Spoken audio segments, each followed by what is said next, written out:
Well, hello. How's Oh, everyone doing there? olas, olas, olas. What's going on?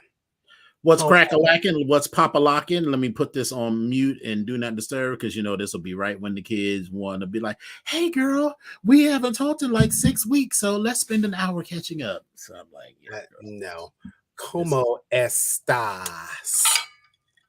Or I'm sorry for the to be politically correct, I guess. Como está? muy bien, gracias." Who's that? Oh, hey, eccentric. Hey, Louboutin. So how are you? What's going on? Oh, it's episode 199, one stop before episode 200.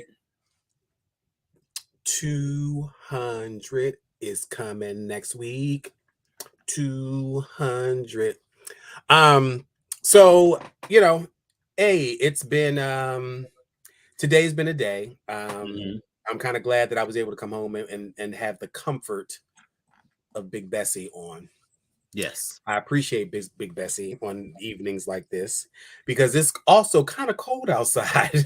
It is a bit breezy. I was online looking for an old faggoty fur collar coat, like a floor length double button up girl with a fur collar The that collar comes come up down around and your ears. just like that. Then I get a Mhm. little ascot that comes up right underneath the chin like that and You're walk all into the trained room out. like, what's going on, bitches? Exactly. Everybody else is in a little $30 puffer jacket from Costco, and I've got on my wool, and I've got on my cashmere coat with the fur collar. So you know what I'll be shopping for when I go to New York City. I'm gonna be like, let me see where I can go. What I need to do is find, I need to go to Harlem and to Brooklyn to see where the Negroes shop, so I can find me a cute coat. Because I'm not going to Dolce and Gabbana. I'm not going to Michael Kors. I'm not paying $3,000 for a coat.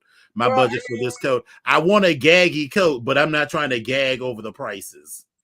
I mean, the kids do shop in Michael Kors, and the kids do shop in Dolce and in the Cabanas as well. I know they do, but I know I'm not. So I'm shopping at the Daffy. Is that still open?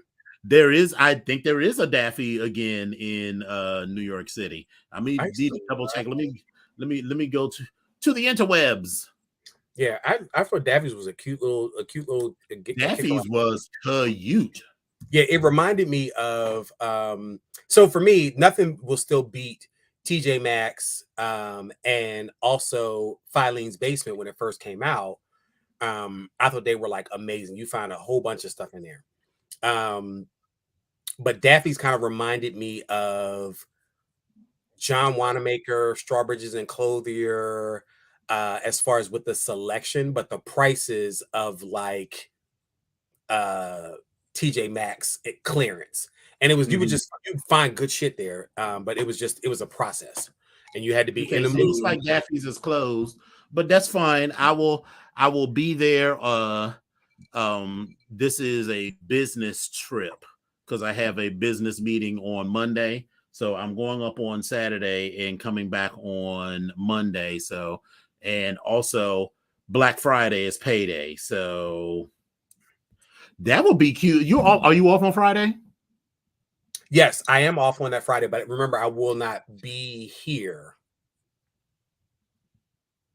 What? I will not be here for Thanksgiving.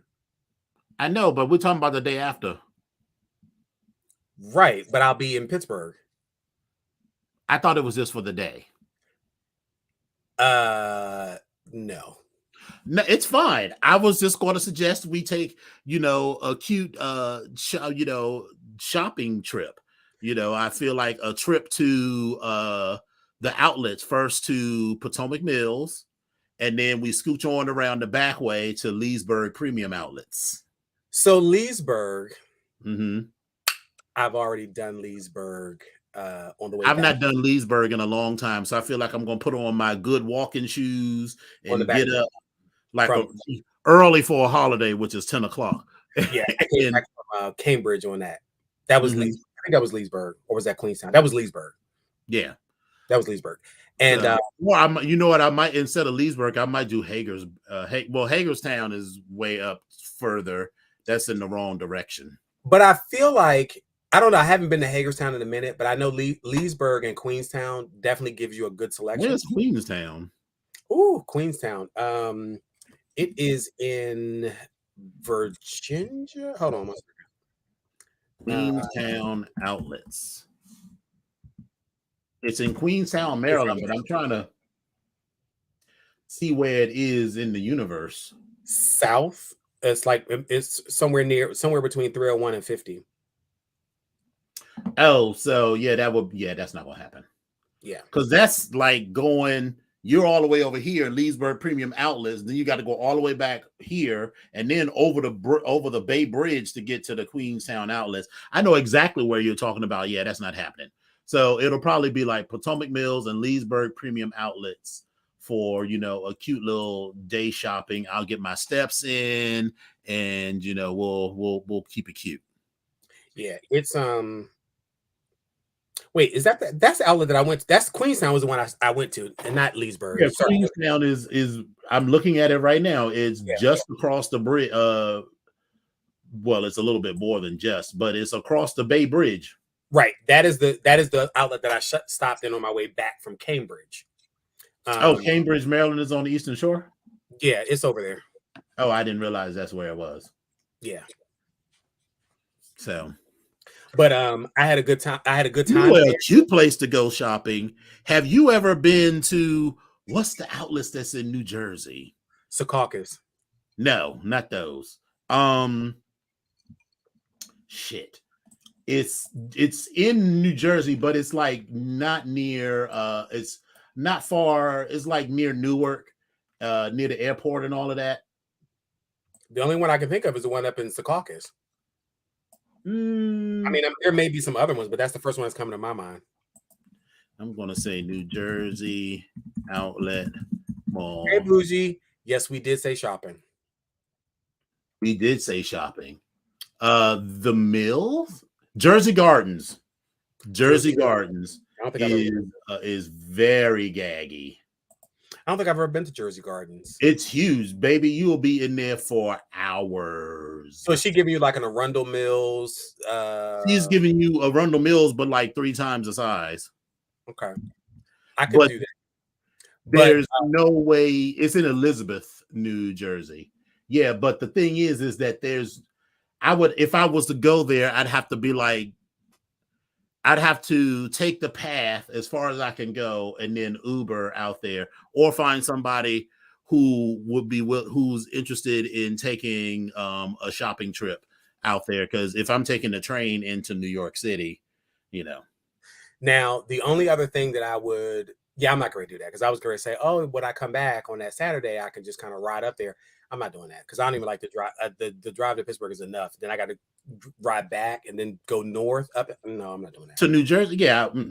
Yeah, I'm not doing that. I'm not even setting myself up for that. Yeah, you would definitely be setting yourself up for that. Yeah, I'm not even setting myself up for that. But we can definitely do that on another weekend. That would be cute to ride up. That would. Well, no, I don't ride up nowhere now that I can take the train. This bitch. We still are going to need to get from the train station, even if we caught the train, from there to the outlet, like you said. Well, if you want to be my Uber, I mean, you used to do Lyft, so we could. How does this equate to? So then I'm driving my car up to Jersey by myself, and then catching you at the train station. Is that how that's working? Yes. Right. That's exactly how this is working. Right. Let me get back to you on that. So let me see what the directions is giving from the Newark Path station. So while we're doing that, Eccentric, Louboutin, Bougie Girl, how was your week? How's your week been? Drop some thoughts and some feelings on how your week was. Let us know. Okay. It's only 7 miles, so I could. So here's what one of both of us can do. See, you know what? I just want y'all to know right now. Here's the setup. I just want y'all to hear this. Here's the setup. But go ahead. We listening. We can party and bullshit in New York City, then take the path one afternoon out to Newark, and then take a Uber from Newark to Jersey Gardens, because it's only a 7-mile trip. So the Uber shouldn't be super expensive. Okay. All right. Now, it depends on which weekend we're talking about. And it also depends on what else is going on, because I was, believe it or not, I've been looking at going up to New York for a random weekend, just because there's something about Christmas in New York and shopping and the holiday time that is kind of nostalgic for me. And while I may not necessarily be doing any shopping, I kind of like to be in the area during that time. It's for some reason I just like it. So I was looking at random weekends. And well, that's what I plan to do. This is my random weekend, is Thanksgiving weekend, to go up and. Okay. That weekend's not going to work for me because I'm gonna be up in the Berg. I'm not saying I can't go another weekend. Yeah, but I'm saying if we're doing it another weekend, like a weekend before Christmas. Well, there's not a whole lot of other weekends before Christmas. Right. So as long as it's not that weekend and it's a weekend before Christmas, then I'm okay with it. And even if it's up until New Year's, because I will be off and won't necessarily have to go to work later in the month. So if it's not that weekend, the following weekend, so it would have to either be the weekend of the 3rd or the 10th, because the 17th is cookies and cocktails. The following weekend is Christmas Eve, and then the following weekend is New Year's Day. But during that week between Christmas and New Year's, I have some time off. I don't know if you're taking time off as well. I'm going to be in Florida. The entire time? The 19th through the 27th. Okay. We'll figure it out. We'll make it happen. And if it don't happen in January, well, at least we might not go together, but we'll make some time to go together at some point this winter. Okay. All right. This is true. So this is true. Hey, Really B. So how was your weekend, or your weekend? My week was pretty good. My weekend was it was pretty good. We did the start of the week was us going to see Black Panther Wakanda Forever, at least on that Thursday evening of last week. That was kind of fun. And no, I did not show up in all my white. And we already had some comments from a few of the super fans. Thank you very much. But I was over it because I ordered my white items. Matter of fact, let me show you my items that I got. She was baby. Y'all do not understand how pinched he was when he showed up in this theater. And I was like, girl, what happened to your ensemble? So here's the one piece that came in, which I thought was in the package that had my second piece that was in it. Mm-hmm. But this didn't come until 2 days after it was supposed to be there. It was supposed to be there on Wednesday. So it didn't come until Friday. So I was pissed off about it. So I was just over it. So when I got getting ready to get dressed, I was like, fuck this shit. I was like, I'm going to fuck this shit. It's like I threw on a damn jacket and a hat and shirt and just fuck this shit. I was like, I grabbed my motherfucking goobers and I was gone. But after that, my weekend was pretty good. My week so far has been pretty okay. I've had some stuff going at work, some shit that I had to handle. Like this adulting thing is like annoying. Mm-hmm. But it does come with a responsibility, and it's just yeah. But so far it's been okay. I really can't complain too much about it. So that's been my week. I saw that Bougie Girl said that her week was stir-fried shit. We do have to say happy 1-year anniversary to Bougie That's Girl. Right. It's your anniversary. Oh yeah. Anniversary. Special day. Do you know what today is? Oh, my anniversary. Made for you and me. Girl. Yes, very that. So happy anniversary to the Stevenses. Right. Even Stevens. Come on. Yes. Really B, where have you been, love? I'm so happy to see you. Yeah, we've been seeing you on TikTok giving the kids hell on in the school, but other than that, we would love to see you more often, babies. Yeah. Hey, there's Spillet Boy. Hey, boo. What's going on? And there's Desmond. Hey, do. So everything else in your week was Everything else is all right. And listen, I done found another place where I can get my wine at. So, me and Stella have been having this on again, off again relationship lately. the Stella Rose. Yeah. Which one? What flavor? The blackberry joint was tasty. The black. I've got the black. They also have a cranberry one. They have a cherry one. And I thought I saw a passion fruit one time.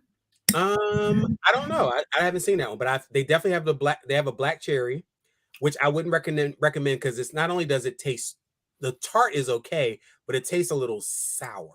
Mm-hmm.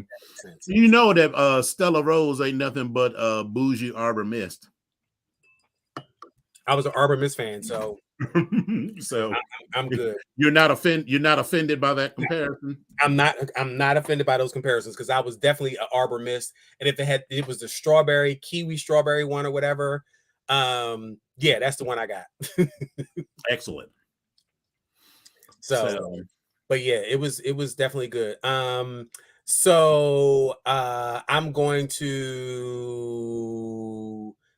take a little bit of time and say congratulations to Spillet Boy. He's been making some changes and doing some things, and he's taken another journey lately. He's set some goals and has made goals, or some of those goals, to come true. So I'm going to say congratulations on that. Can we not talk about what those goals are? He can if he wants to, but I'm not. Yeah. But yeah, other than that, my week has been good. How's your week been? So can we take 1 second? I'm here for it. This is not houndstooth. This is, what is it called? It is houndstooth.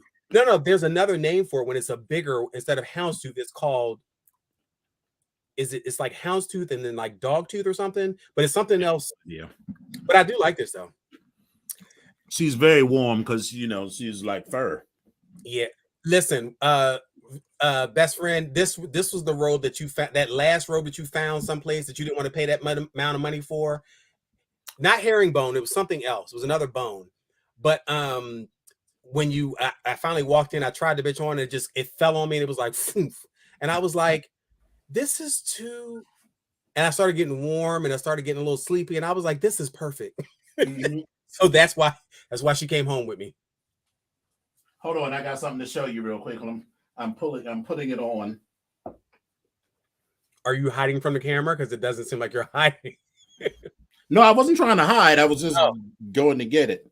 Come on, Gaggy. Gaganisha. Gaganisha. Black hood. Black and silver with a fur lining, darling. She's going to make her official debut, her official debut at Blackout. Not Blackout, MAL. MAL? Okay. Yeah, girl, fix your wig, honey. You gotta feather it in your face or something. Fix the wig. Well, that's what it's supposed to give. It's supposed to give. If you're gonna give a 70s flyaway, you're gonna give a Farrah Fawcett flip. You gotta have the hair to be right. I'm just saying. Right. So she's gonna be doing the most at Blackout at MAL. So okay, I got a whole look coming together for MAL. So all right. But as for my week, it did start with going to see Black Panther, aka Nigga Cat. Oh my God! Can we just see that? I was like, someone posted. It was on Twitter, and I had a screenshot of it. It was like, I'm really hoping Nigga Cat 2 is good. And somebody was like, did this motherfucker mean Black Panther? Right. He said Nigga Cat. I was like, that feels like a lot. I mean, why would you, of all the things that you would call it? But they do not call him general. They do not call him king. They call him Kul Khan, the feather serpent god. Listen, can we just say, call me back? That's all I'm going to say. Because that motherfucker, listen. At first, I wasn't seeing it. But the more Namor was on screen, the more I was like, okay.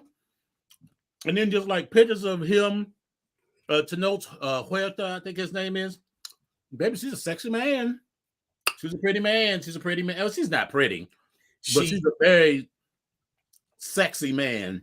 She gives me She gives me not gay. She doesn't give me lady, but she gives me gay. She gives me my Asian Peruvian, that same color and that same look. Mm-hmm. And it was and then he's a pocket gay on top of that. So I was like, Yes. And I'm sitting there let's looking at just talk about the movie. I'm in the movie theater like, spoiler. All right. So here we go. Spoiler alert. The biggest spoiler alert, because we are going to now officially talk about Black Panther, aka Nigga Cat 2. so are we definitely going to talk about this? Because I want to make Yeah. sure if everybody's on here, if you haven't seen it yet, again, spoiler alert, like just mentioned, spoiler alert, spoiler alert, spoiler alert. Eccentric said he's logging off. Okay. Listen, I will drop something in the chat to say when we'll finished. give you the thumbs up when we are done talking about Nigga Cat 2. We'll drop a thumbs up in the chat to say, I mean in the super fans chat to let you know that we are finished talking about it. Yeah, just put it on mute, Eccentric, and we'll let you know when we back. You can put it on mute. Yeah. Same for you, best friend. Oh, best friend's leaving on the go. Who is that? Why are you out? Listen, mute at least, and then we'll put thumbs up in, and so we'll let you know. Yeah, just mute. We'll let you when we give this. That means come back. Yeah, just mute. That's all. Okay, so I just want to start with the music. I am not a Rihanna fan. I don't hate Rihanna. Let's be clear. I don't hate Rihanna, but I don't think she's a very good singer. But she wore that song out. That song had me in the theater like, bitch. That song was so perfect. And the listen, Rihanna can't sing. Let's just be clear. Rihanna can't sing, but that warbly quality to Rihanna's voice was perfect for this song. She literally found the perfect song for her. I loved everything about that song and all of the music choices in the movie. You wasn't feeling it? So I was not feeling the music for Rihanna. Mm-hmm. I like the song as is, but I like Rihanna to sing something else a little bit faster. Okay. But the song by itself is okay, so I'll agree with that. Okay. It's okay. It was some emotional moments at the beginning, as well as in the middle, and then definitely at the end. Yeah. So that did happen. But she sang her ass off, and for Rihanna, that was a perfect song. I feel like there are so many Oscar-worthy and Grammy-worthy performances in this movie. Oh, maybe not Grammy-worthy, but Oscar-worthy. Grammy nominated, maybe. Who? Grammy nominated, maybe. What did I say? No. I'm just saying. I don't know if you said nominated. Well, I think Rihanna's song, that's a Oscars best song contender. He's like, everyone's entitled to their opinion, no matter how wrong it is. And but here's the thing. Here's what I'm also going to say for all of you that are here watching.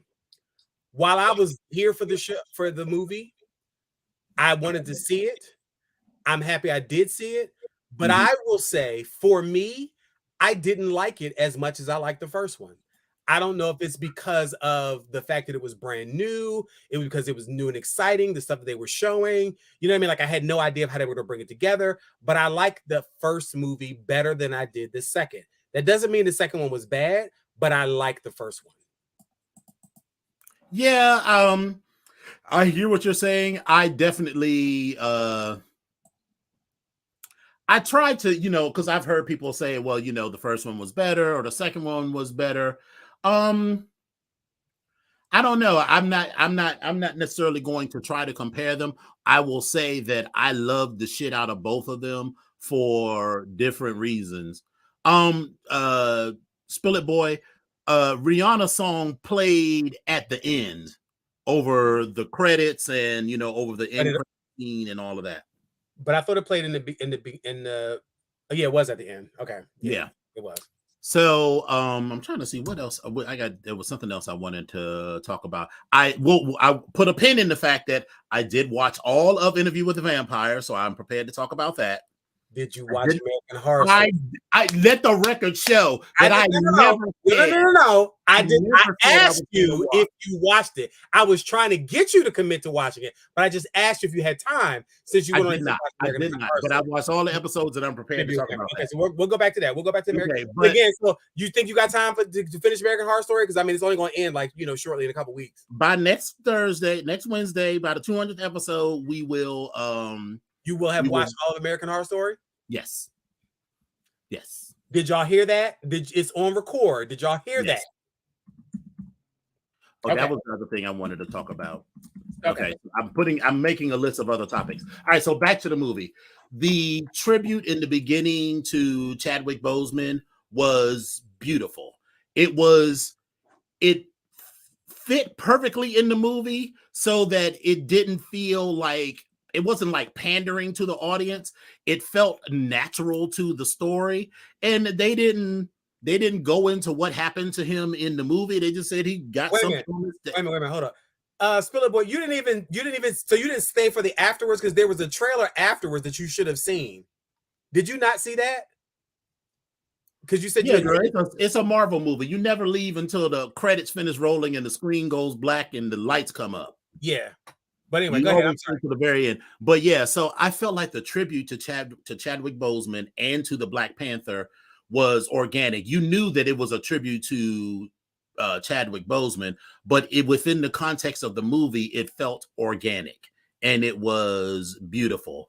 The introduction of the what are they called? The Talocanians? What are the Dora Milaje?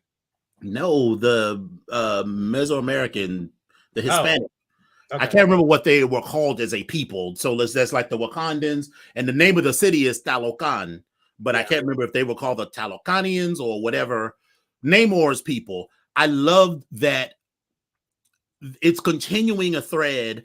So the first movie is about an isolationist group of Black people who have a level of technology and powers, for lack of a better word, that the world is not ready for and is unaware of. And then the second movie is about more of that. So I appreciate that. And it was also through the lens of, the native Mexican culture. So, and a lot of people have made fun, not a lot, but a lot of in Latin America. Bougie Girl said waterfish people. Yes, those people. A lot of some Latin Americans are in their white supremacist bag and had a lot to say about the fact that all of the Mexican, and I think I don't know if they're all Mexican, but they're all sort of indigenous Mesoamerican people, meaning darker skinned people. So, no shade to people like Eva Longoria and even not Sophia Loren. What's the other one with the real strong accent? Sofia Vergara. No, it's not. Well, yes, her too, but not those kind of people, but like child of people that you see when you really go to Mexico, and a lot of lighter skinned Latino people were mocking the fact that this movie had all of these dark skinned people. But I think that's, this movie is not about Eurocentric ideals of beauty and culture. It's about a culture who responded to Spanish colonialism by going literally underwater. Yeah. And making that happen. I love that they provided an in story explanation for where he came from and how where the siren song came from. Because at first I was watching something, it was like, at first I thought, and like a lot of people did, I was like, this is cute music. Hey, hey, hey, hey. Then you saw bitches just start jumping off the boats. I was like, oh, this is the game. Them saying that. So once we understood that, I was like, oh, okay, so this is cool. Listen, fucking Okoye baby, she deserves a Best Supporting Actress. No, Okoye was his right hand woman, I guess. the head Dora Milaje, the general who lost her job. Oh, Danny Gore. Yeah, I know what you're talking about. Yeah. Okay. Baby, the way that scene was, he was like, "Mother, this is all I have, baby," and fucking Angela Bassett. Wait, you talk about that motherfucking when she stood up on, I mean, she sat up on the panel and giving everything. Baby, I was like, you better be, listen, that was like presidential nomination, like I'm running for president of the world of Marvel, like, because it was a great speech. And it was interesting because in the previews, it made it seem like that speech was being given before like the United Nations, not in front of her own people after Shuri had been kidnapped and everything. I also love the journey that that silver hair though. I was like, girl, this is the worst wig. That was on par, that was right on par with Storm and that motherfucking horrible listen. She was giving you Tyler Perry Studios wig with that wig. But other than that, because those headpieces were everything, bitch. We need to make us some old nasty headpieces like that for Blackout. So what I will say is I liked her with the locks, but that short afro for her. Mm-hmm.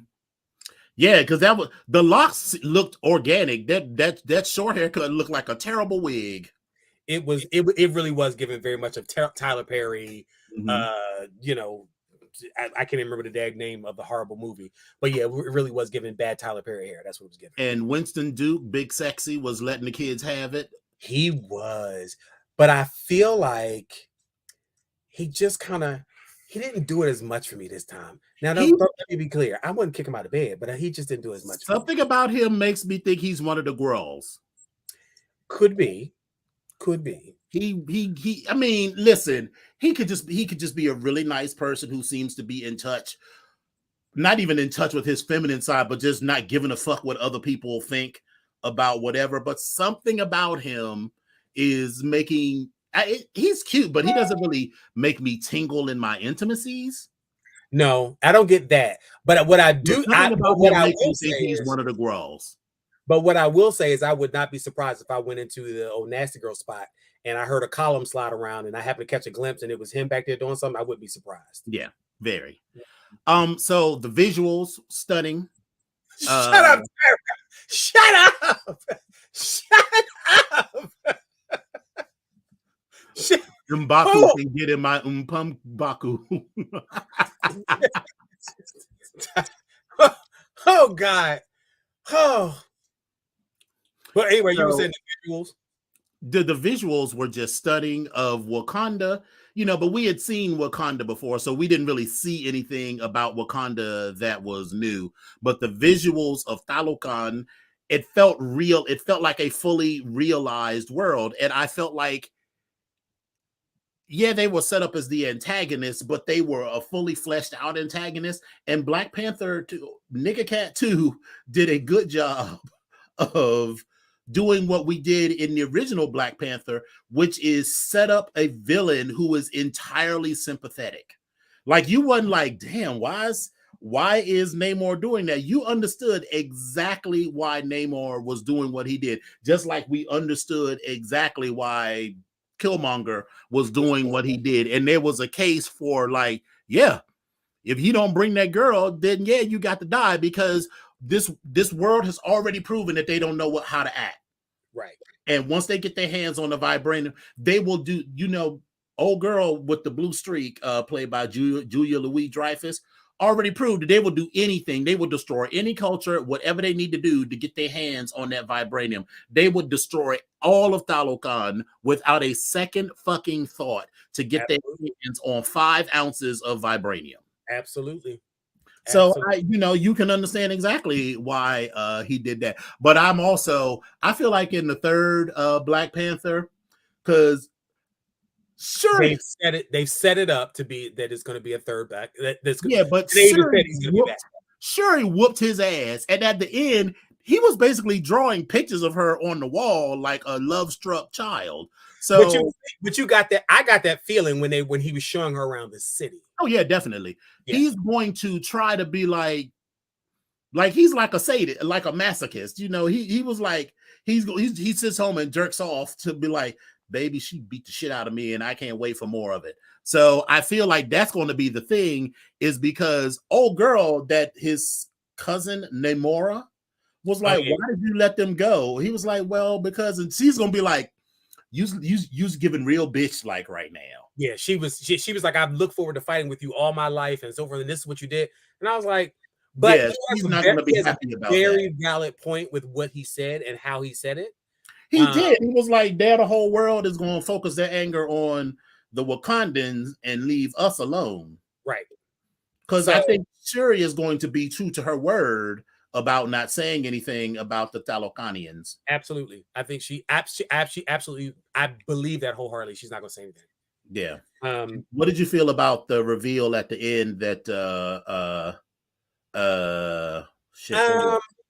that old boy had the Black Panther? What is his name? T'Challa had a son.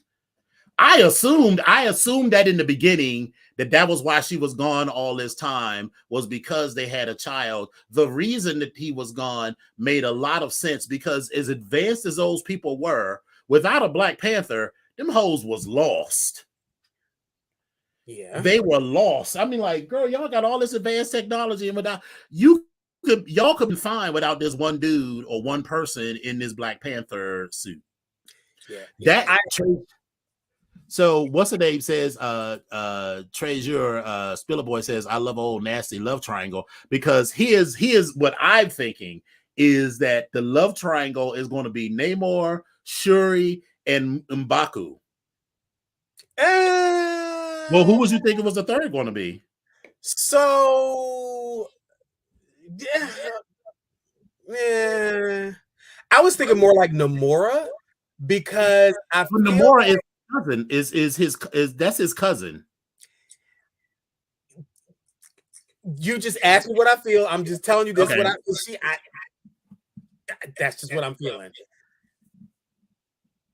And M'Baku, when you say she wanted some of Iron Girl, so you're saying that Shuri was trying to hook up with Iron Girl? Well, because they established that Michaela Cole's character and the other Dora Milaje, they were very much in a relationship. Yeah. And I liked how it was just like casual. It wasn't critical to the story that this, that the fact that they were in what's her face, the general and the other girl. The other general and Michaela Cole's character, the one that had the vibranium daggers. Yes, but listen, Michaela Cole. Listen, Michaela Cole as a person falls into that same category for me, like Grace Jones. Yes. She has all the features and all the characteristics of her features are beautiful. When you put them together, they're striking. Can you pause for a second? Nichelle, you are in timeout for 30 seconds. Who's Everett? The white guy. She has all the features and the character and the way these features are made. They're all beautiful. When you put them together, they're striking. But when you also put them together on her and she takes a picture, it is absolutely fucking gorgeous. Yes. And that's the same thing that Grace Jones features in and of themselves are beautiful. You put them together, she's striking, but then in pictures, it's amazing. And I feel like Michaela Cole is the same thing. Same thing. And I love it. I absolutely love it. So I'm looking forward to the next one of these. So any thoughts that I didn't touch on that you want to touch on about Black Panther?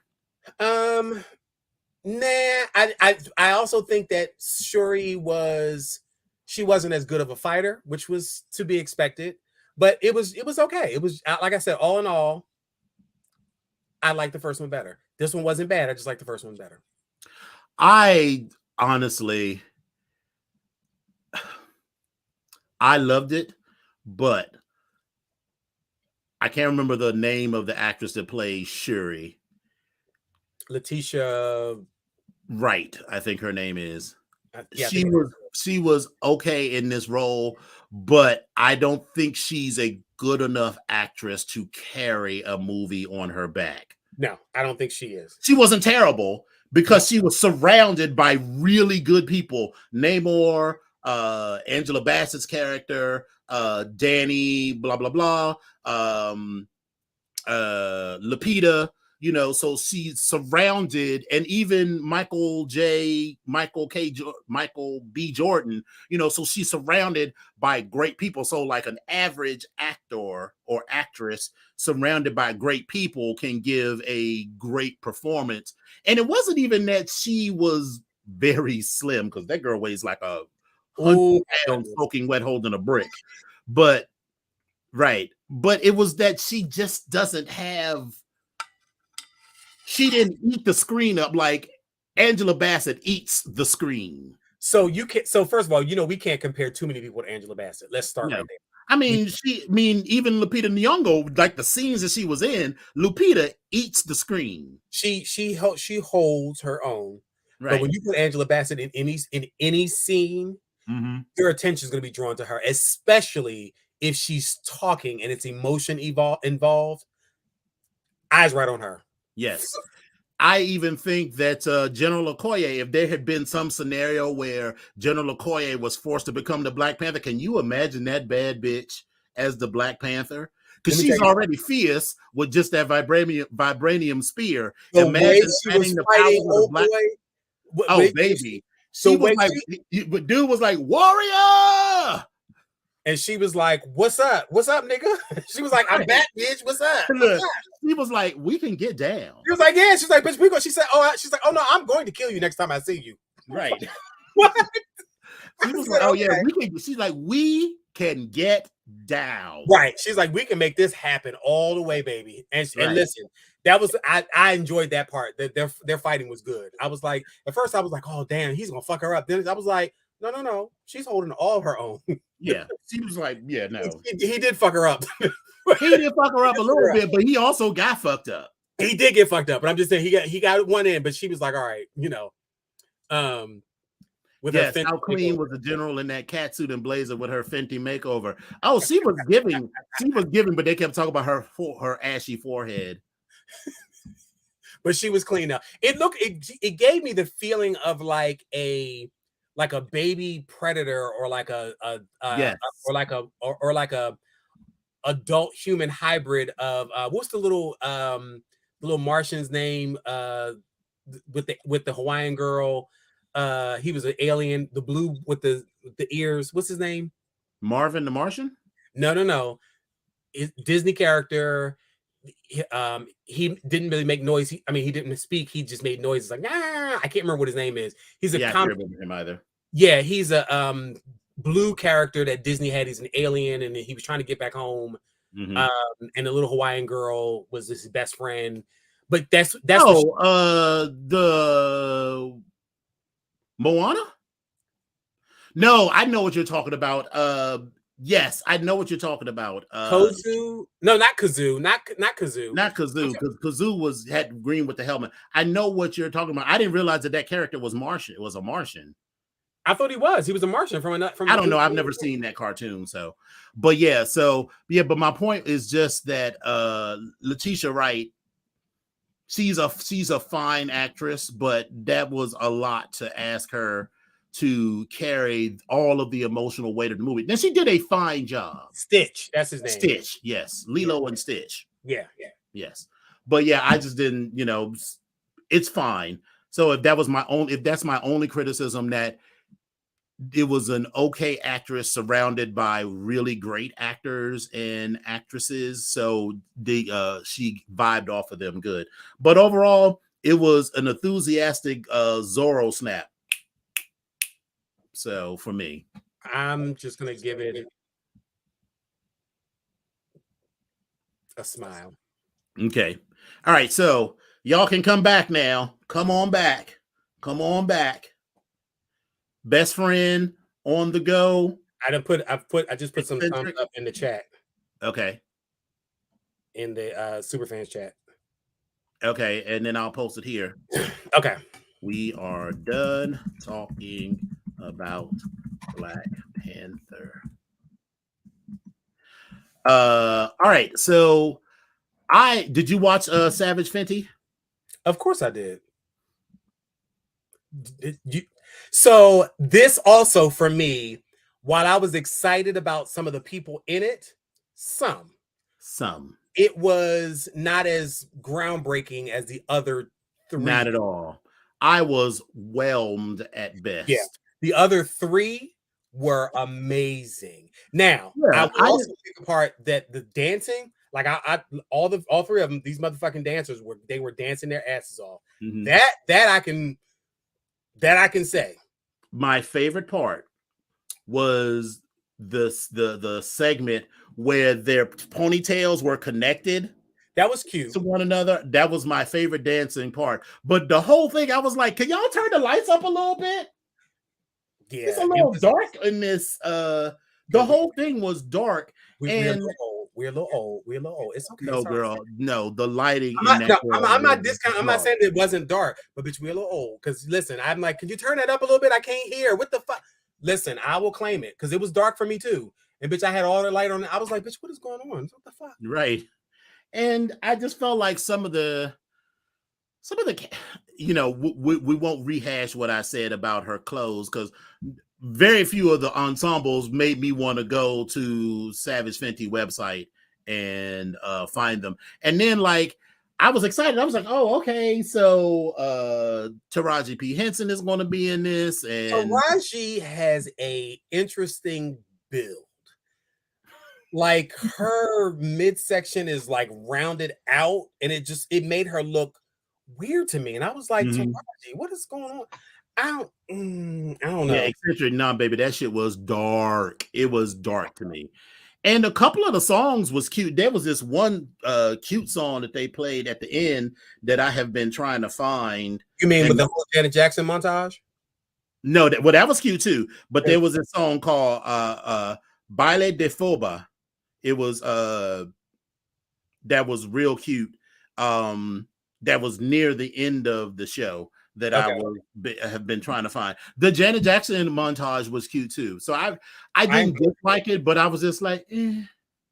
I enjoyed it. I was here for it because I was like, all right, this is amazing.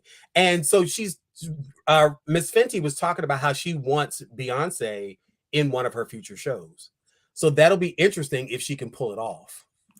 If she can, but I mean, it feels like a lot to have Beyonce just stand there and model some, decent looking lingerie. I mean, I want a performance. So for Beyonce, she probably would give a performance like most of the artists that she has, they come and do a song. Yeah. So she probably would have her to do a song. But the problem is, she has a clothing line or had the House of Darion or whatever. So I don't know if that's going to be some conflict of interest or something. I don't know. I don't know what that's going to be. Oh, ain't nobody buying no House of Darion. Listen, I didn't say they were. I'm just And saying. I think that's her mother's clothing line, isn't it? No, that was hers, from what I understand. But I would love to see. I would love to see how that's going to go for her.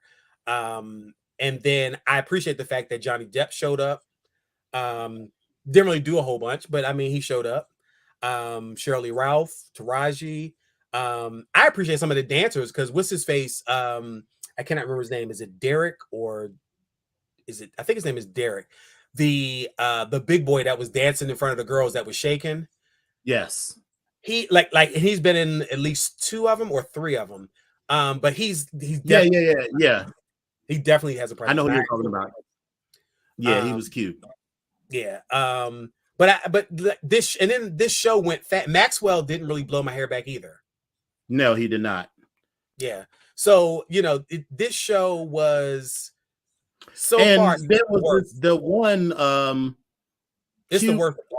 look like Camila Cabello. Oh, at the beginning. Yeah, bitch. She did not know she was clearly lip syncing, and she did not know all the words to her own song. Because there were a couple of times when she should have been singing, and she was just like,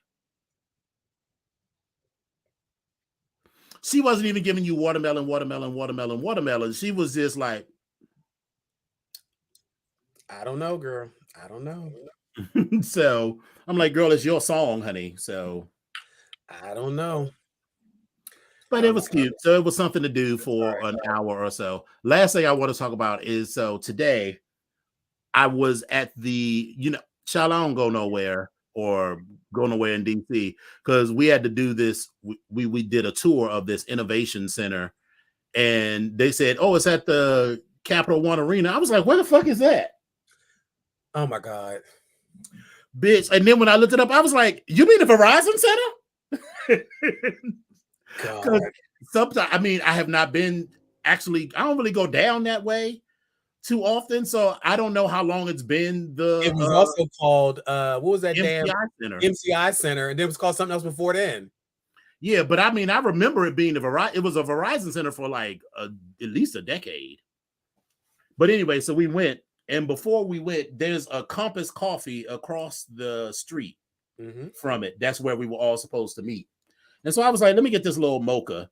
And the dude at the front desk who was new, he was like, well, what kind of milk do you want? And the dude went and said to him in front of me, he was like, don't ask the client what kind of milk they want. They always get whole milk unless they specifically ask for something else. And I remember thinking to myself, you better ask because a lot of people are lactose intolerant.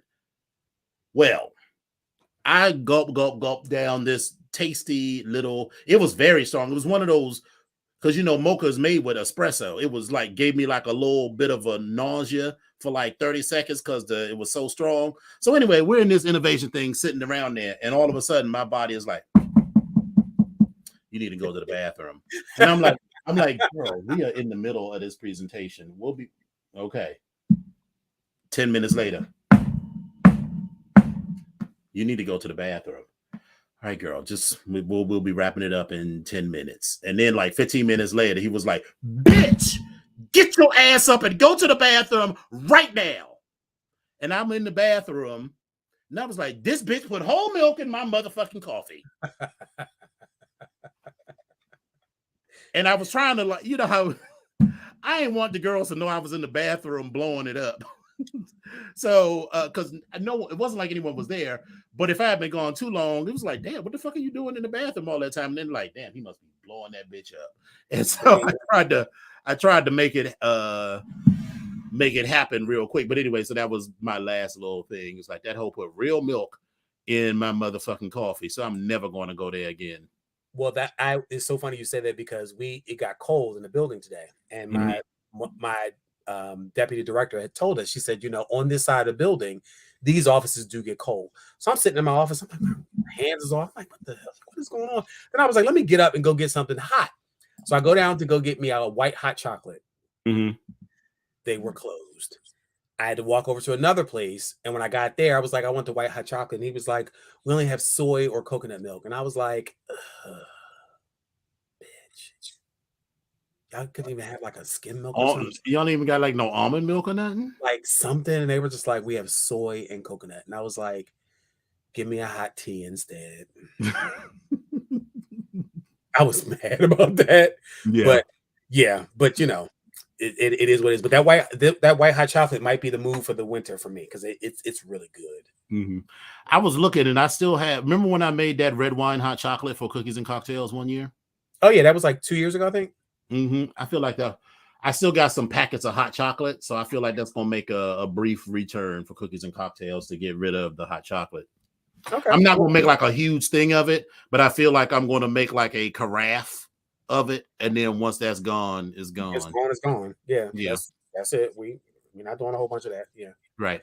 So anyway, one other story which I didn't see on your list is so according to the Senate, they have the votes to codify same-sex marriage. So with the midterm elections over, the Democrats have found enough Republican votes to join them in advancing LGBT rights. And so they're expected to vote this week on legislation to codify same-sex marriage. And more importantly enough, the bill has enough GOP support to pass.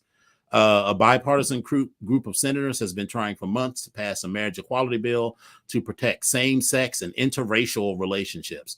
The House passed its own legislation in July, but that proposal stalled in the Senate, where some raised concerns that it would stifle religious liberty. Things got complicated around the same time. Senate Majority Leader Chuck Schumer, Democrat New York, and Senator Joe Manchin, Democrat West Virginia, announced a surprise deal on a massive tax and climate change bill. Republicans were so mad that Democrats were ready to pass that deal without them that some signal they will pull their support for a forthcoming same-sex bill. So anyway, blah, blah, blah. So looks like by the end of the month, same-sex marriage might be codified into law because they've already passed a bill in the House. And if they pass a bill in the Senate, then listen, I know they don't teach you girls civics anymore in school, but what's going to happen then is that they would have a conference committee that would revise or resolve any conflicts between the two versions of the bill. Then that one bill that's identical in the House and Senate would go back for a final vote. Then it would be signed into law by the president. Yeah. Which is good. But actually, we haven't gotten any data on where we are from the elections as of yet. No, and I honestly haven't been keeping strong tabs on it because I'm still pissed. So anyway, let's talk to these stories so we can spend some time talking about Interview with the Vampire, because bitch, I have thoughts. Bitch, now you have thoughts? Okay. I watched it. We could have been having these conversations all last week when it was going on, involving everybody up in it. But I mean, okay, but it's all right. But now you have thoughts. Okay. Sorry. So anyway,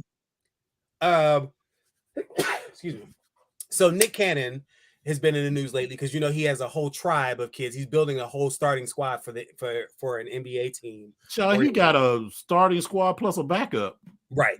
So he, being a dad of 11, does break the bank. And so Nick Cannon actually clarified how much money he actually paid in child support each year after the U.S. Sun estimated that he spends about $3 million a year. He said, I definitely spend more than that on my children annually. And he says, I don't ever plan to participate in the governmental system of child. I'm like, how the fuck do you do that? Like what? But when you have somebody like Nick Cannon, and this is from a California practicing law attorney who said that when you have someone like Nick Cannon, who's an extremely high income earner, the courts in California have the right to deviate from the typical child support guidelines. And the fact is that he is clearly a public figure and he makes a substantial income. And what they want to make sure is that the children have to be kept in the same lifestyle of both parents. And there's really no way of telling how much he actually is giving them per se, but he's also been clearly generous with his finances and the income that he has been giving to each of his 6 different baby mothers and the 11, almost 12 children that he has. So it's estimated that he spends somewhere around $40,000 to $700,000 per month per child. And that's with 6 baby mothers. So that's what he said. That's why I guess that's one of the reasons why he's saying he spends way more than $3 million a year for child support. Nick Cannon, I don't have any ovaries, but I will gladly take care of one of your kids if you're trying to do all that type of stuff. Just so that we're clear. I guess. So, I mean, we can practice if that's what you want to do. But, Nick Cannon never put any toot in my horn, so. I didn't necessarily say I found him attractive or I found him ugly, but trying to get that money. I mean, if he's, if he's dropping off kids, yeah, I mean, if he's dropping off kids, I mean, come on. Anyway, Dave Chappelle was on Saturday Night Live, and as he always has done for the past couple of years after the election, and as you know, he's been in the news lately. And part of it has been because of his comments about the Jewish community during this monologue.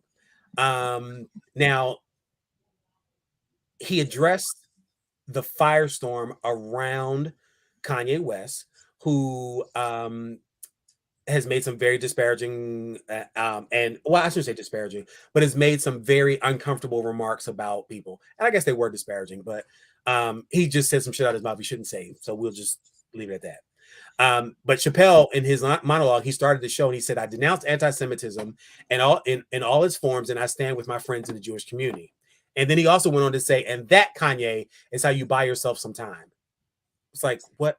So he went on to say that Ye had broken the show business rules, which are the rules of perception. He says if they're black, then it's a gang. If they're Italian, it's a mob. But if they're Jewish, it's a coincidence, and you should never speak about it. He also said that he wanted to talk about an abundance of Jewish people in Hollywood. He said, but that doesn't mean anything. There's a lot of black people in Ferguson, Missouri. Doesn't mean they run the place. So Dave Chappelle has been on this roll lately where he's been talking about a whole lot of things and just saying everything out of his mouth, some of the things that people won't say. And so he also said that Chappelle said that he could see if you had some kind of issue, you might go to Hollywood and start connecting some of the lines, and you could maybe adopt the illusion that Jews run show business. He said it's not crazy to think, but it's a crazy thing to say out loud. One of his well,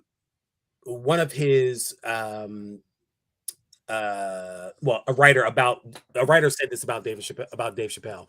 He says that David Chappelle SNL monologue probably did more to normalize anti-Semitism than anything Kanye said. This writer also wanted to say everyone knows Kanye is nuts. Chappelle posits himself as a teller of difficult truths in its worst. So it made me start sitting back and thinking about some of the things that we have said on the show, and in particular, that teller of difficult truths.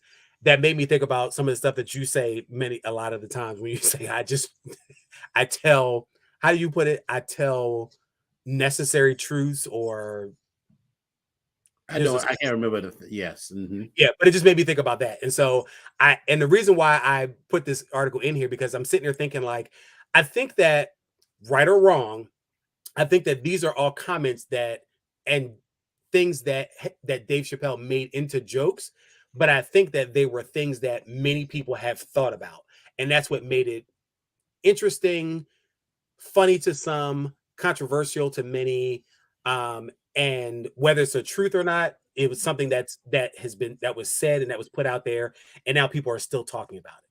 So, Dave, I still like you as a comedian, but that's all I got right now. That's all I got for you. Speaking of SNL, Keke Palmer is actually going to be hosting Saturday Night Live. She finally got booked. We all know she started as a kid star. She was in A Kill and a Bee, and then she also was in a Nick series, True Jackson VP. And then also recently we've seen her on TikTok and Instagram, and where she's doing all different types of things. She's doing characters and different spiels on different things. Keke Palmer's just all over the place. She's also co-hosting Good Morning America in the third hour. She interviewed Vice President Kamala Harris. She was on Scream Queens. She was also in Hustlers. Like, Keke has been doing everything. She's been in Nope. She's been in all these different movies. So she's doing all these different things. But she finally got her chance to show her acting chops, or her comedy chops, in this upcoming December 3rd episode of Saturday Night Live. So just tune in, support our girl Keke, because I do like Keke. I think she's crazy. Very much so. She's very, very all over the place, and I love it in the most positive of ways. So go check her out December 3rd on SNL. Some sad news also. Roberta Flack has ALS and can no longer sing. We all know that Auntie Roberta is famous for one of her songs, Killing Me Softly. And she has one of the most recognizable voices of the 70s. She suffers from Lou Gehrig's disease, which was diagnosed in August and has made it difficult for her to speak. And this is information that was given out by her publicist. Miss Flack, who's 85, won Grammy Awards for Record of the Year and Best Pop Vocal Performance in both 1973 and 1974. She racked up #1 singles, including The First Time Ever I Saw Your Face, Killing Me Softly, and Feel Like Making Love. Over the course of her career, she earned 14 Grammy nominations. And listen, she's a legend. She currently lives in New York. She made an appearance at the Apollo as recently as 2018. And at the theater, she collapsed and had a stroke. Everything went downhill from there. And this is where we are at this particular point. But another good thing that's coming up for her is that there's going to be a new feature-length documentary called Roberta, which is going to premiere on Thursday at the DOC NYC Film Festival. And next year will be the 50th anniversary of the release of the Killing Me Softly album, which was her fourth album. So Rhino Records will celebrate that occasion, and a commemorative reissue of the record will come about as well. At least that was what the statement said from Rhino Records. So we'll see how that goes. But I can't believe that song is almost as old as You and I. Oof, yeah. God. Ugh. It's closer to my age than yours, but I mean, still. 50 Cent has been in the news lately because it actually has been on the telewebs. Hold on. It's been on the telewebs. Hold on one second. Ladies and gentlemen, I had to put her on mute because of all of this bullshit that she is talking. So I'm going to let her slide this time. But when I see that ass in person, we can get down. My glass is empty. 50 Cent has been showing up on the interwebs, and he also showed up on television. The Drew Barrymore show had a surprise audience, and it started off with 50 Cent walking in and sitting down at the desk where Drew actually sat. And he said, I know you're thinking, he said, I know what you're thinking. I'm not Drew Barrymore, but I got you. You know you're with me today. And so they then talked about a clip from one of her episodes earlier in the week, or I'm sorry, from the previous week, about how Drew Barrymore would say that she could never play hooky. And then they did this clip to show that this is what it would be like if I decided to play hooky. And she said this in a clip as she hid behind her Drew's news desk, leaving the co-host Ross Matthews, who I absolutely love. And she was then saying, I just can't get away with it. And then Ross is saying, you can't. Is someone going to sub for you? You can't do it. And then Matthew said, to which she responded, I don't know, but I just simply can't get away with it. I can't be there. And so then they came back to the news desk, and where 50 Cent was sitting with Matthews, as well as the SNL alum, Melissa Villaseñor. He said he's a huge fan of the show. He said that he's excited to host, and pointed out that she figured out a way to get away with it, which is how he wound up being on the show. So listen, if you see 50 and he's giving you a educated, or at least looking like he's giving you an educated conversation in a suit, it's probably because he's on the Drew Barrymore show. So we'll see how that goes. But I've heard no bad reviews about him being on the show. But again, if you guys have time and you catch him, let's see what that looks like, and give us your opinions on him being on the show. All right. So, but that's it for me. Now, are we going to get to talk about Interview with a Vampire? We are. Great. So why don't you start, since you have, I'm sure you have a notepad full of notes and thoughts and things of that sort. I just have a few things. Well, let's start with this. How do you like the casting? I think the casting was fine. You know, I love the black guy whose name I can't remember, the one who plays Louis. If you remember from the movie Interview with a Vampire, he played the character that Brad Pitt played. Yep. And the other white guy plays Lestat. Okay. And I like that it was very gay. There was no gay undertones. There was not even gay overtones. It was just gay. Big gay. Big gay. I know gay when I like Grace Jones, I know gay. Yes. So it was very that. I love the I think I like the older version of Louis than I do the new version or the current version. Yeah, there is nothing redeeming about this new version of Lestat. There was a couple of times when, all right, so let's just get into it, because I was like, Claudia was looking at him like, you are a bitch. Because when he was like, she was like, I know you're not going to take him back. He was like, yeah, I'm probably going to take it back. And she was looking at him like, that motherfucker dropped you from 1,000 feet in the air. But you got to build up to it. So let's go back. Let's talk about the initial gay, just shocking gay. Like their first intimate scene was really, really good. Yes. Really good. While it was not sexual as far as the act, it was everything but sex and just two naked men and the intimacy that made it sexy as fuck. Yes. I'm just saying. I love that. I also, but as the story goes on and, it really becomes about, it's an abusive relationship. It really is an abusive relationship. And then, I started to see it from the lens of this white man abusing this black man. And then it's like we all got that friend that's like, girl, you should just leave him. You should just leave him. You should just leave him. And then when you like, they finally decided to leave him. And then he's like, I'm back with him. And it's like, bitch, don't call me no more. Do not call me no more. Listen, he blacked your eyes. And then you're taking it. No, girl, don't call me because I ain't got time. I can't keep investing in this emotion.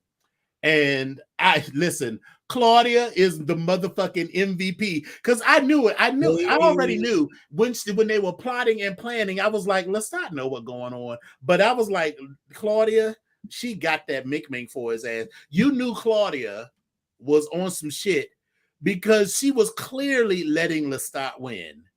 And then when she was like, checkmate, and then walked away, and he was just so pissed. I was like, oh, she was literally playing chess while he was playing checkers.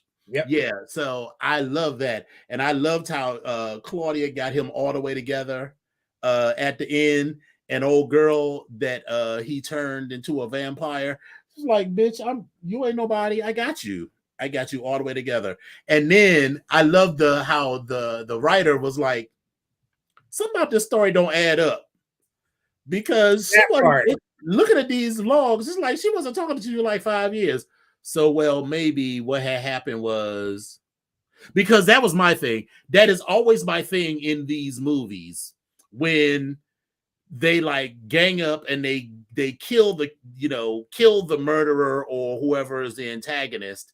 And then I'm like, you should just cut his head off or burn the body or do something. And they never do that in the movies. So I was like, that motherfucker, we already knew he was going to come back because if you've read the books or even seen the movie, you know what's going to happen. Yeah. You know what's going to happen. But I'm like, why ain't y'all burn the body? I mean, you burn old girl's body, cut that head off and just be done with it, but he's like, well, I just couldn't. I was like, you already participated in killing him. And then that was also about that you give him a gentle, I'd have been like, yank.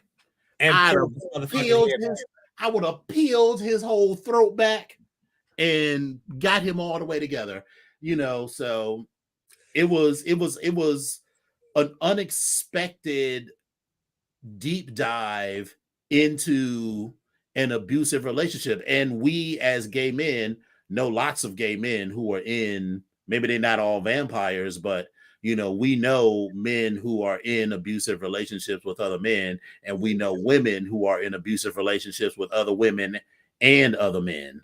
So it was just it's not disappointing to me because it's what actually happens in life. And just because you're immortal, which makes it kind of even worse because it's like the shit never ends. It's gonna go on forever. Right. At least if you got like an abusive spouse, you're like, well, this motherfucker gonna die eventually.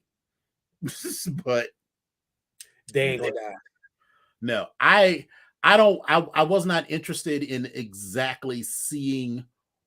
I didn't want to see Claudia get raped, but it was clear that she was raped. There was now that I don't remember from the movie. No, because in the movie she never left. She never left. And in fact, what happened was in the movie she adopted her, like had made a woman, and then both of them ended up dying because they killed that whole theater, which was the whole theater troupe were vampires. Right. And that's where he met Armand as well. but it didn't happen for them. So this version of what they have here, now again, that was the movie, but I understand that Anne Rice had a direct hand in this series or this show as opposed to the movie. So I'm feeling like it's probably closer to the books than it was anything else. I'm thinking that the tree that they were sitting under.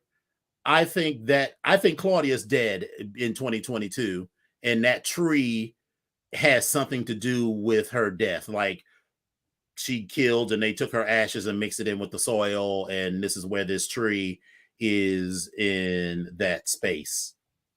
Yeah, I don't know. I definitely think that or either he is trying to protect her. Because again, if they're gonna, if this is the original story, I don't know what the original story was. Maybe it's been so long ago since it's been like more than 10-15 years since I read the books. If maybe he's trying to protect her and he intentionally lost her as far as like not knowing where she is and ripped up any evidence of where she could have been, possibly. I don't know. But again, for somebody like Lestat, I don't think it should have been that difficult eventually for him to find her, if that was the case. No. Well, he was her maker, so, and Lestat got a lot of powers. Like they didn't know he could fly. So once they found out all of that, I mean, so Lestat clearly had some more powers, and that is true to an abuser's thing. You always have some card that you can hold to keep the person in lock and under lockdown. And so I loved all of the episodes. I was kind of disappointed that it was only 7 episodes. I feel like I thought there was supposed to be 8 episodes. That's what I thought it was supposed to be, but they're saying it's 7. So I don't know. Yeah. So I mean, everything, it was great. It was disheartening to see this black man be abused by this white man. And so as much as I did not see it that way. I understand what you're saying, but I did not see it that way. I'm fortunately or unfortunately, I didn't see it that way. I felt like it was just a romance. I didn't see it. It was a very abusive relationship. No, I'm agreeing with you. I'm just saying I didn't see the black and white piece of it. Me. Well, because it wasn't overtly racist, but it plays out the same Eurocentric abuse of people of color for their own ends. So it felt more. Louis said that he loved Lestat said that he loved Louis, but it was more so that Louis didn't want to be alone. So he basically trapped Louis and Claudia into being with him and made it extreme, because like Claudia was going to leave and Claudia would have been fine. She would have been, Claudia clearly know how to take care of herself. Well, he went and got her, which was a whole nother thing. But I'm saying, so again, it's this white man who Claudia said that we are slaves. Just because you live in the big house and you get to, Sally Hemings got to sleep with Thomas Jefferson, but that didn't make her any less a slave. That is correct. But I'm saying the for what you are saying with this particular issue, I did, and I'm not saying it's not present. I just didn't say that way. I just saw the romance. Oh, cruel observations. Yes. Sorry, back around. But yes, but okay, I can definitely see how it can fit into that. Yeah, I just, it was already set against, sort of a racist environment in New Orleans with these, mulatto people and this white guy who is still. So Louis has this whole business and, he has managed to rise above what other mortals think of him, but still, he's still not. It's a different, and you understand being kinky, the difference between being submissive by choice and being subservient. And Louis was subservient to to Lestat. And, so that same dynamic that Louis lived his whole life was being played out, where white people are still at the top of the food chain and all of your choices are dictated by what they like or not. Even the choice of rioting, because essentially when black people get tired of a situation and, rebel, they're troublemakers. But when white people get tired and go off, then black people always have to suffer the brunt of the violence. What happened to Louis is no different than what happened in Tulsa as, like Black Wall Street or Rosewood. When white people are angry, black people suffer the brunt of that anger. So that's where I'm coming from. But I'm still saying I enjoyed the show. And then even though the relationship with Armand is not, at least in the book, is not abusive, I'm like, girl, you just need to learn how to be alone. So wait, but can we also talk about the fact that as soon as I saw him, I was like, is that Bronson Pinchot? It's like, oh, or that is his child? Not like, Bronson Pinchot. It could be his child, maybe. I don't know. I mean, there might be some characteristics, but I do like that this show is leaning into people of color, because Armand is supposed to be like an ancient European vampire, right? But just like all people come from Africa, it makes sense that these ancient vampires probably were not first developed or did not first emerge in Europe. Right. I feel like, and if I remember correctly, Armand is actually older than Lestat. Armand is significantly older than Lestat. Lestat was born in the 1700s. Armand was born in the 1400s. Yeah. I'm trying to piece together what I remember of the original story that I saw, or the movie actually, which was the first thing, because I didn't read the book. Yeah, and in the movie, Armand was played by Antonio Banderas. Bulky damn Bartakamos. Exactly, Bougie. And Antonio Banderas played the shit. He did. Like, ooh, he got me moist. When he reached out of he was like, take my hand, come with me. I was like, oh. Right. You ain't got to say but a thing. Here you go, baby. Here you go. Thank you. Rescue me. Listen, I was like, okay, come on now. Yeah, but Antonio Banderas. Oh, yes, God, Antonio Banderas.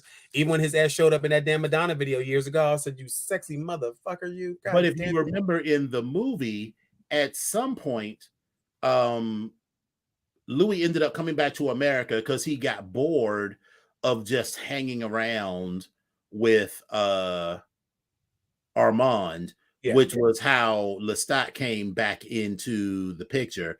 So I'm interested to see is like some ding dong, and you're going to open the door and it's going to be Louis. And then, because abusers and abused, they have that symbiosis. And even though they've been apart for almost 100 years now, that old symbiotic relationship or deep or impact. Oh, that was in the late 30s, early 40s. So they've been apart for at least 70, 80 years. And so is it now going to be a fight for Louis between Armand and Lestat? Could be. So could be, but it'll be interesting to see. But I really enjoyed it. I like the way it is. I like the way this has been put together. I can see the role of Claudia. I see why. I see the power of good writing, because I'm thinking that when Kirsten Dunst played that original role in the movie, yes, she was a hellified actress, but it was written so well. It's kind of like someone taking over Dreamgirls and stepping into Effie White's position. Mm-hmm. It's written so well where it's almost like, I don't want to say it's almost like you can't fail, but it's just written so well that you can't help but to not be a showstopper at some particular point. And Claudia, is that person, even though it's a different script somewhat, but it's still true to the story. Because in this TV series, Claudia is a cold-blooded killer. Well, but we knew that Claudia had that in her, and even in the movie, if I will say, because I don't know what the book she was like. But yeah, she was cunning as shit. She was like, and she was just hungry. She was a teenager. She had this ravenous appetite. She was just ready to eat. Mm-hmm. So, yeah, I definitely enjoy that. And like I said, I like the writing of it. And I like the feeling of it. It actually is something weird about it, but it's something exciting about it at the same time. And when I say meaning weird, meaning it was just different from what I remember, what I first was, which was first visualized to me, which was Tom Cruise and Brad Pitt and Kirsten Dunst. But I like the way this turned out because it's amazing, and I actually like this Claudia a little bit better because maybe when I like this Claudia a lot better. It's a more fully fleshed out character. Maybe when them eyes get red, she looks at you. She'd be like, "I'm like, oh, okay, girl." Yeah, she looked at you. She looked at you like a lion stalking their prey. Oh my goodness. I'm not even mad at her, but listen, it's a good series. I'm looking forward to it. Hopefully, we will get. I don't know if she's going to go how much further she's going to go with this. Kind of like the P-Valley thing, where it's only one book, or actually, I think there are several books, but yeah, there are several different stories and places that you can go with this. I'll be looking forward to seeing where she goes with this, and hopefully, it stays around long enough to do that. Yeah. Well, I'm pretty sure it got like good reviews, and so I'm looking forward to see where it goes as well. Yeah, have you watched that? She has another show called something about the witches, the Witching Hour. No. Or I think I want to see that because that looked kind of good as well. Mm-hmm. But I also want to ask this question. It's similar to that. There's a movie coming out called Bones and All. Has anybody seen or know what this is about? Because it looks interesting to me.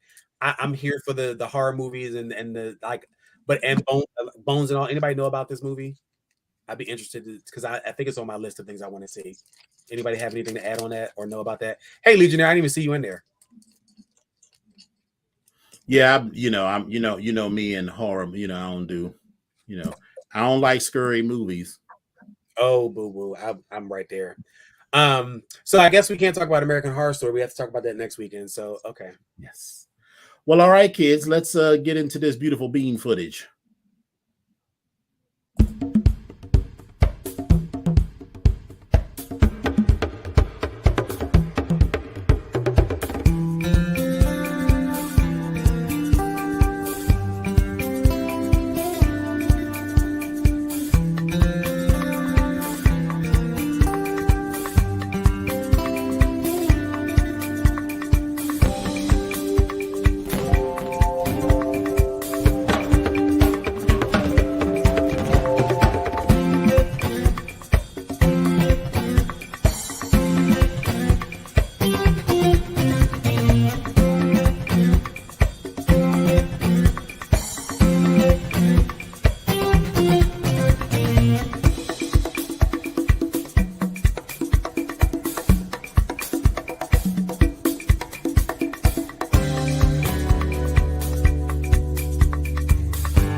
This was a lovely little evening. Go watch the anniversary post on the Book of Faces. Okay. You know what, Tyra? I will definitely do that. I saw the anniversary post. It was very beautiful. I love the pictures that your photographer took. I saw the first piece of it. I didn't finish watching the second one. It's beautiful. Yeah. Oh, and speaking of anniversary, next week, a week from today, is our 200th show. Yes. We have been doing this show since 2018, and we have 200 episodes. Jesus God, has it been that long? In the can, yes. Jeez, 4 years. God. It'll actually be 5 years in January because we started in January of 2018. So January of 2023 will be 5 years. Oh. So we're still deciding. Listen, my sister asked, do you and Epic not get along anymore because you don't do the show together? I was like, girl, we just be tired. We both got jobs now.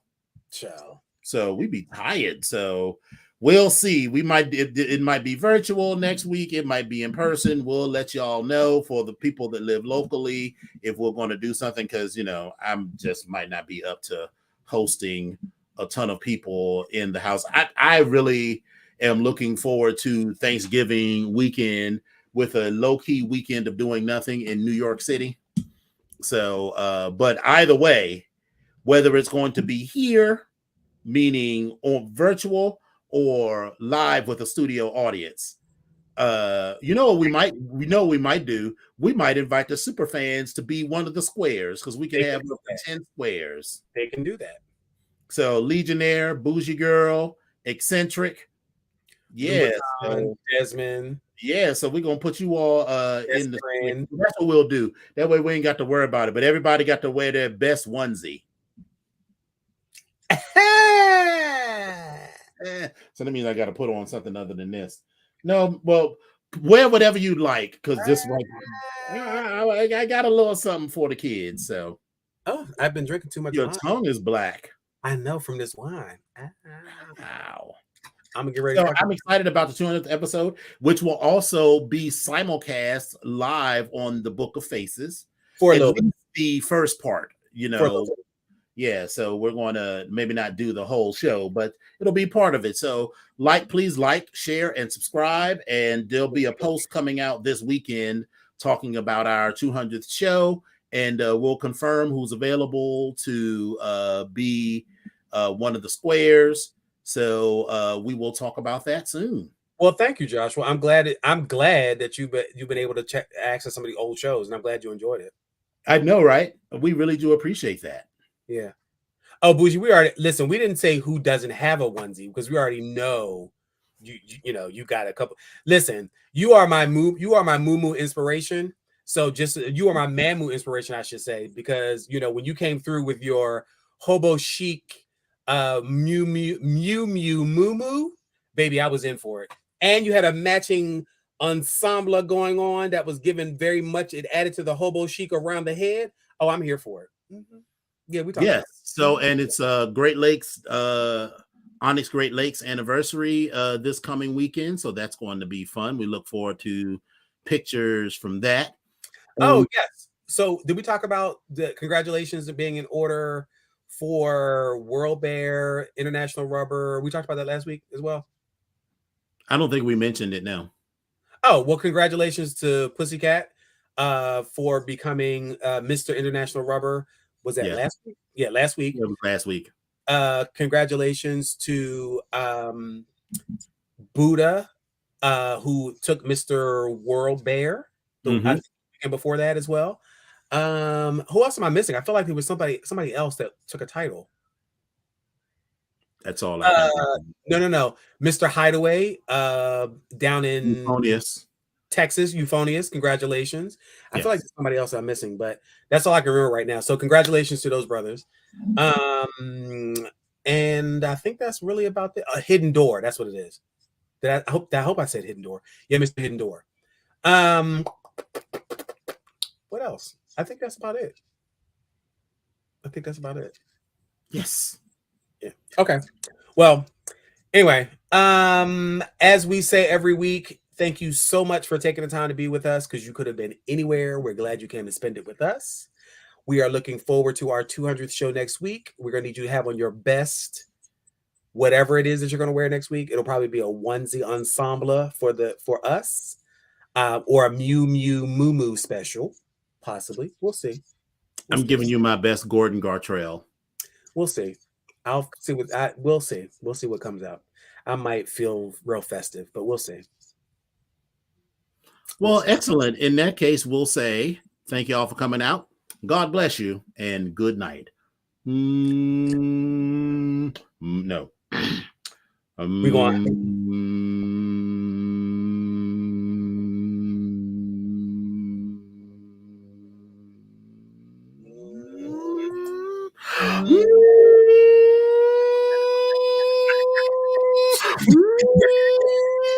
Bye, y'all.